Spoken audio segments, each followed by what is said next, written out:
Assalomu alaykum va rahmatullohi va barakatuh. Yana bir bor assalomu alaykum kanalim obunachilari hamda muxlislari, kirib kelayotgan mehmonlari, xush kelibsizlar kanalimga. Bugun men sizlarga pahlavaki dangasa pahlava qilib ko'rsatmoqchiman. Buning uchun bizga kerak bo'ladi 600 gram un yig'ib oldim. Oliy navli un 600 gram, 200 gram margarin, 50 gram yana kerak edi topленое масло belgilab oldim. 240 gram smetana, bir dona tuxum, 12 gram razrıxlitel, bir choy qoshiqchada tuz, 60 gram shakar. Birinchi qiladigan ishimiz yog'imizni yo'lkadan chiqarib olamiz. Bismillahirrahmanirrahim deb boshlaymiz. Shunda mana bu yog' ekan. Tak, uzukni yechmoqdan uzuk topib qo'y.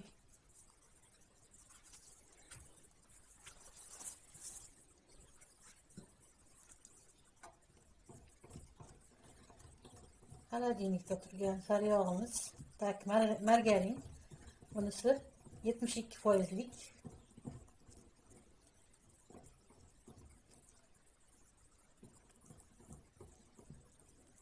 Chiqarib olamiz. Sariyog'imiz margarinda ko'rkadan chiqarib oldim. Endi buni ham qo'shamizda kroshka qilamiz. Bu endi xona haroratidagi ko'rkadan chiqarmasa ham bo'laveradi. Hammasini ham xona haroratida turgan bo'lsa, qilsangiz bo'laveradi. Endi buni kroshka qilib olamiz. Shunday qilib yengil ovqatga mazza ta'm beradigan yog' bo'lsa, un bo'lsa, hamma narsa qilsangiz bo'laveradi. Kroshkani tayyorlab oldim. Endi bitta tuxumcha qilib solamiz.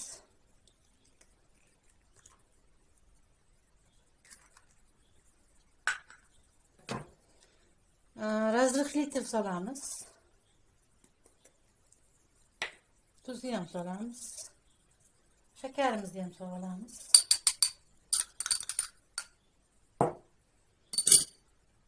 Smetanadan ham solamiz.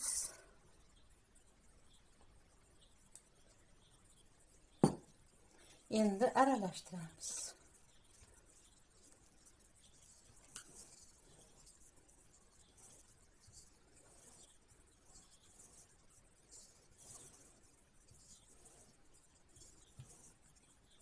Yumshoqqina xamir qoramiz. Smetanamizni qolganini ham sovoramiz.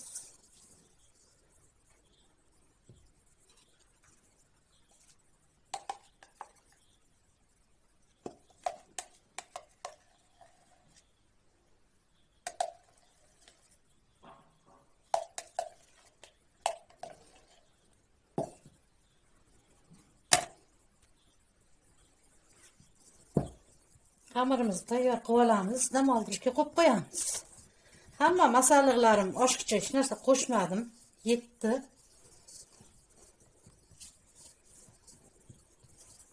Chiroyli qilib xamirni qorib dam oldirishga qo'yamiz. Oradan 10 daqiqa o'tdi, azizlarim. Xamirni oldim, to'rga bo'lib zvola chaqib yana qo'yib qo'yaman. Bu arada keyin nachinkasini tayyorlayman.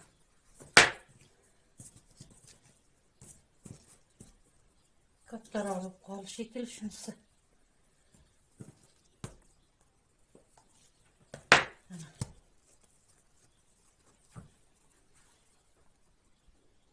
Zvolachalar qilib oldim. Endi buni xolodilnikka yana 10 minutga qo'yib qo'yaman.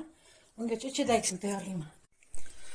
Yong'oqlarni chaqib 2 minut davomida qovurib oldim. 500 gram yong'oq berdi, 2 bo'lib qovurdim. Ko'p qovurib olsangiz achqimtil bo'lib qoladi, ham taxir bo'ladi. O'shaning uchun 2 minutga bormasa ham bo'laveradi. O'zi ustidagi qobiqlari yong'oqni po'stlari ajrab ketadi, shunaqa oppoq bo'ladi.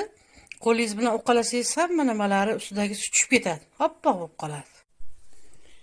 400 gram yong'og'imizni chopperdan chiqarib oldim. 180 gram magizni yuvib olganman, mana yuvib quritib oldim. Endi sariyog' qo'shamiz. 60 gram домашний sariyog' qo'shamiz. Vanilniy sahar ozgina qoshiq uchida shu bo'ladi.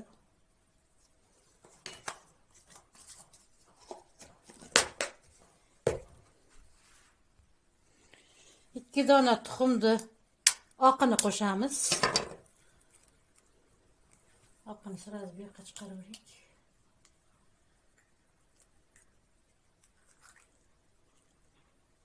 Tuxumlarimiz yuvilgan. Sarig'ini alohida qilamiz.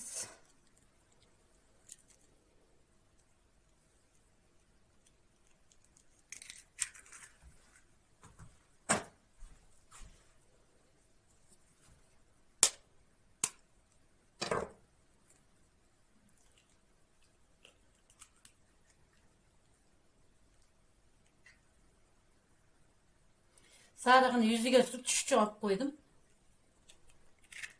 Yuziga surtamiz tayyor bo'lgandan keyin.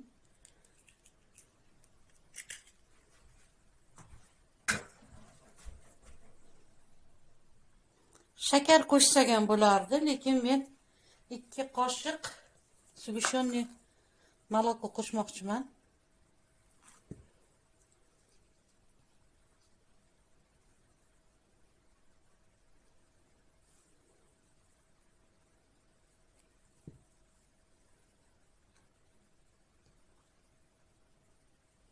To'la shu yetadi. Endi hammasini aralashtiramiz o'rtoqlar.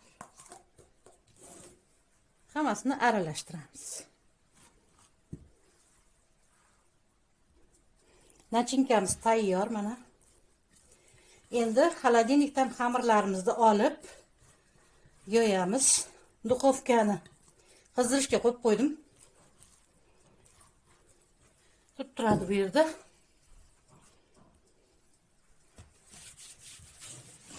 Pastalarimizni artib olamiz. O'qlovlarni ham. Endi xamirimizni bitta olib yoyamiz. Xamirni yoyamiz. Birinchisi 4 ta zuvolaga bo'lib qo'ygandim. Misillarda bo'lsa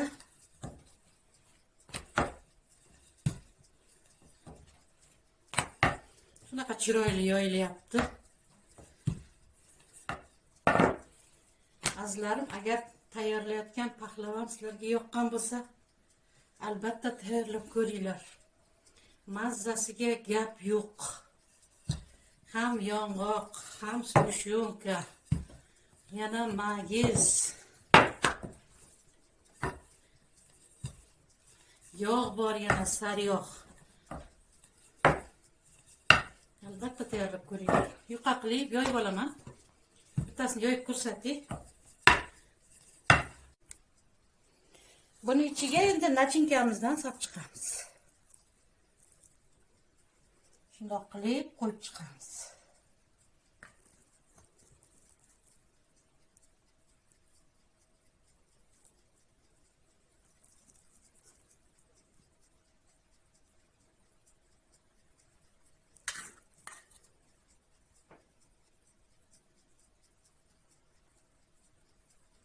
Endi o'rab olamiz. Albatta yonni bekitib qo'yamiz.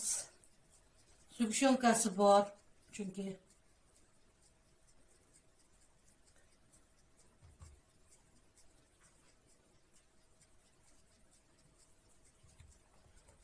yana bir qavat qo'yib yuboramiz.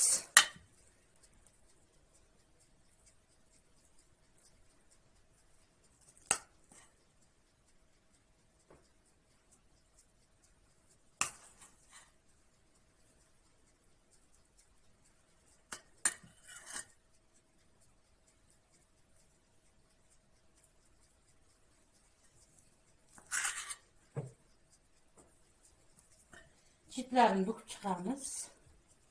Bunisini ham yana o'raymiz. Ana ellikkina bo'ldi.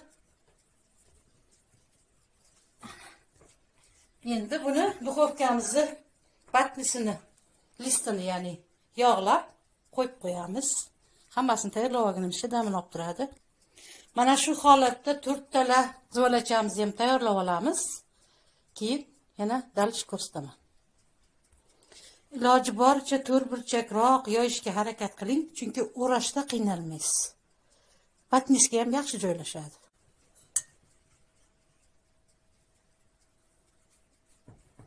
Shunda tayyor.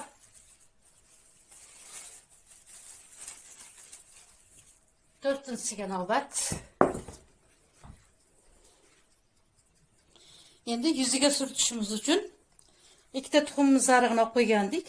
Ana shu tuxumni ustiga ozgina tuz solamiz. Sut bo'ladi shu.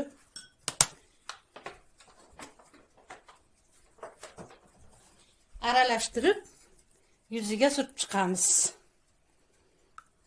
Xamirlarimizni yoygan, tayyorlagan xamirlarimizni chiroyli qilib surtib chiqamiz. Hammasiga yaxshilab tuxumni sarig'ini surtib oldim. Endi kesishga o'ng'ay qilib, ya'ni udobna qilib pichoq bilan mashina qilib chiqamiz.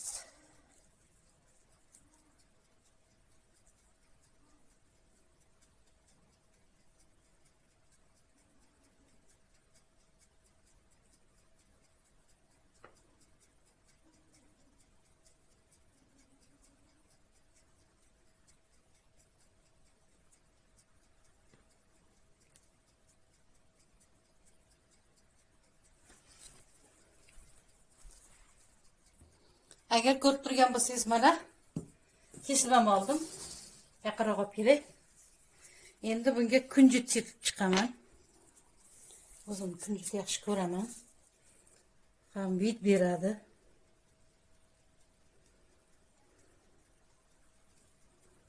Chiroyli.